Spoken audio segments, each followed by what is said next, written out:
ಆದಾಯ ಮೀರಿ ಅಕ್ರಮ ಆಸ್ತಿ ಗಳಿಕೆಯ ಆರೋಪ. ಬಿಡಿಎಸ್ ಸರ್ವೆ ಅಧಿಕಾರಿ ಮನೆಯ ಮೇಲೆ ಲೋಕಾಯುಕ್ತ ದಾಳಿಯಾಗಿದೆ. ಬಿಡಿಎಸ್ ಸರ್ವೆ ಮೇಲ್ವಿಚಾರಕ ವೆಂಕಟೇಶ್ ಡಿ ಎನ್ನುವವರ ನಿವಾಸದ ಮೇಲೆ ಲೋಕಾಯುಕ್ತ ದಾಳಿಯಾಗಿರೋದು. ಅವರ ಮನೆ, ಕಚೇರಿ, ತೋಟದ ಮನೆ ಸೇರಿ ಒಟ್ಟು 5 ಕಡೆ ದಾಳಿಯಾಗಿದೆ. ಅಕ್ರಮವಾಗಿ ಗಳಿಸಿರುವ ಕೋಟಿ ಆಸ್ತಿ ಈ ಸಂದರ್ಭದಲ್ಲಿ ಪತ್ತೆಯಾಗಿರೋದು. 7 ನಿವೇಶನ, 6 ಎಕರೆ 20 ಗುಂಟೆ ಕೃಷಿ ಭೂಮಿ ಪತ್ತೆಯಾಗಿದೆ. ಬಸವೇಶ್ವರ ನಗರದ ಮನೆಯಲ್ಲೂ ಕೂಡ ಅಧಿಕಾರಿಗಳು ಶೋಧ ಕಾರ್ಯ ಮಾಡುತ್ತಿದ್ದಾರೆ. ಪತ್ತೆಯಾದ ಚರ ಆಸ್ತಿಯ ವಿವರ: 2,000 ರೂಪಾಯಿ ನಗದು, 29,410 ರೂಪಾಯಿ.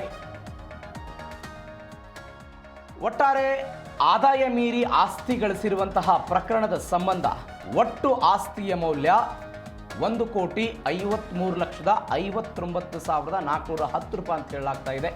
ಸದ್ಯ ಕೆಲ ಕಡತಗಳನ್ನು ವಶಕ್ಕೆ ತೆಗೆದುಕೊಂಡು ಲೋಕಾಯುಕ್ತ ಅಧಿಕಾರಿಗಳು ತನಿಖೆಯನ್ನು ಮುಂದುವರಿಸಿದ್ದಾರೆ.